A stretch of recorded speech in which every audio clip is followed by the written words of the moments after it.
Every year, thousands of law school applicants unknowingly make the same critical mistakes that cost them six figures in law school scholarship money or worse, admission to their dream school. And no, it's not just about your GPA or even your LSAT score, although we'll talk about that too. It's about what you're signaling without even realizing it. Let me break it down. First, for those who don't know me, my name is Steve Schwartz. I've been teaching the LSAT since 2005, and I personally increased my own LSAT score from a 152 to a 175. Now let's talk about the hidden traps in law school applications. The first big trap is the perfect student illusion. If you think your 4.0 GPA and a top LSAT score make you untouchable, think again. Admissions committees aren't just looking for stats, they're also looking for humans. A perfect application can actually raise red flags. It screams risk. Will you crumble under the pressure? Do you lack grit when things go wrong? Perfect applications often come off as robotic, and that's a turnoff. Imagine receiving two applications. One is pristine but lifeless, the other reveals a student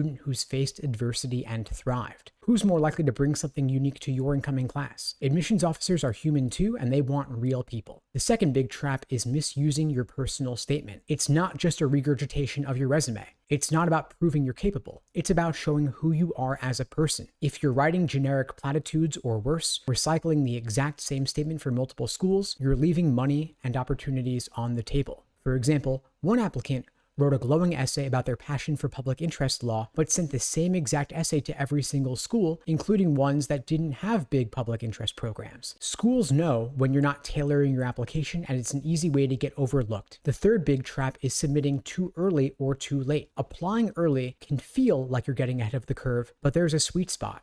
If you submit too early, it might be because you're rushing out a less polished application. If you submit too late, scholarship money might already be taken up. Timing is everything. So what you want to do is apply as early as possible, provided that you've taken the LSAT and reached your fullest potential on it, ideally with a score above the school's medians, and that you've also taken the time to polish your law school application essays. So take the summer to do that ideally, and then apply the second applications open in the fall with the highest possible score on the LSAT that you believe you're capable of. Trap number 4, letters of recommendation gone wrong. Many people assume a big name recommender is the golden ticket, and this is not true. If your recommender doesn't actually know you well or can't provide specifics, it's going to backfire. Schools value authenticity over the prestige of the recommender every single time. So remember that, for example, a glowing letter from your college professor who saw your dedication firsthand, it's going to carry a lot more weight than a generic one from your dad's friend who's a judge who barely remembers your name. Trap number 5, not retaking the LSAT. I see far too many applicants settling for a good LSAT score when they're capable of a truly great one. Admissions committees heavily weigh your LSAT score. It's the biggest factor in admissions, and a score above the school's medians can drastically improve your chances of admission and getting big scholarship money, possibly even a full ride to law school, which means retaking the LSAT could be the smartest investment you make. So while a 168 LSAT might get you into a strong regional school, if you could push it up to even just a 170 or a 171, that could then open doors to T14 schools with significant scholarships. Every point matters much more than you think. Trap number 6 is related: overlooking scholarship leverage. Again, if you have your LSAT score above the median, it doesn't just improve your odds of getting in, it gives you leverage to negotiate your scholarships. Schools want to raise their reported medians and raise their status in the US News rankings,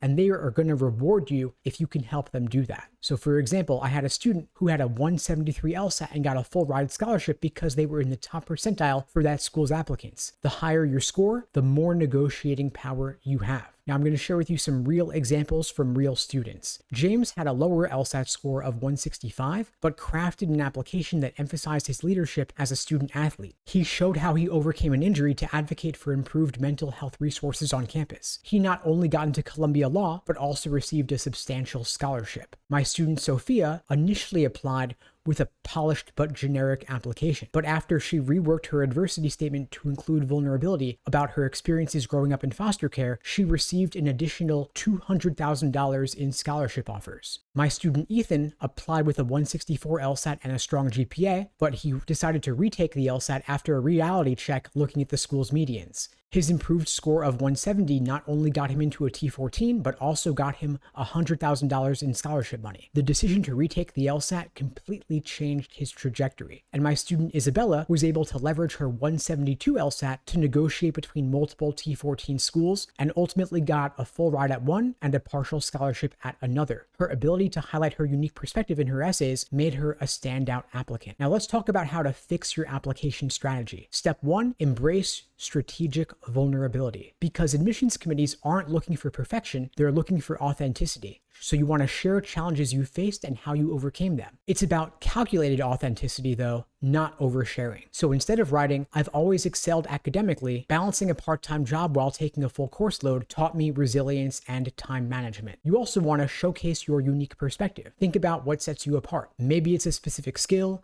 a passion, or a life experience. You want to use your personal statement and essays to highlight this in a way no one else could. So for example, a student of mine who was a former engineer applied to law school by discussing how designing sustainable buildings influenced her desire to shape environmental policy through the law. And that unique connection stood out. You also want to optimize your timeline. Plan to submit your application when it's at its strongest, not just as early as possible. So if waiting an extra month allows you to retake the LSAT or spend more time polishing your essays, it's well worth the extra time. You also want to choose your recommenders wisely. Pick people who genuinely know you and can provide detailed personal insights into your character and your abilities. A heartfelt letter from a professor beats a generic one from a judge every single time. Also, meet with your potential recommenders early. Share your goals and give them plenty of time to write the strongest possible letter. To help them do it, provide them with your resume and bullet points about your achievements because it's going to make their job a lot easier and make your letter a lot stronger. And of course, retake the LSAT if you need to. If you're not yet above the median for your target schools, it's well worth a retake. A higher score can dramatically shift your outcomes, not just for getting in, but also getting you significant scholarship money. So it could save you hundreds of thousands of dollars in tuition in the long run, and it can also help you negotiate scholarships because schools are going to see you as a value addition to help them boost their medians. And don't be afraid to ask for more money. If you can politely highlight offers from other schools, that can make a huge difference in what a school is willing to offer you. And remember, your LSAT score is the single most important factor in your law school application. A higher score doesn't just improve your odds of getting in, it also drastically increases your scholarship potential. Think of it as the gateway to negotiating power. Every single point can mean tens of thousands of dollars more in scholarship money. So while a 170 LSAT might get you into a T14, a 173 could get you a $50,000 scholarship or more. That's how much weight the LSAT carries. So if you'd like my help getting that LSAT score up, ideally to a 170 plus, my team and I would be glad to help you out. At LSAT Unplugged, we offer live online classes via Zoom, on-demand video courses, small group coaching, and one-on-one coaching. You can check out the links below to find out more and to book a call with me and my team. We'd be glad to help you out. And so if you're serious about law school, don't make the mistakes I've outlined in this video today. Instead, take a step back, reevaluate your approach, and make every single part of your application count. Anyway, folks, that's all for now. In the meantime, I wish you all the best and take care.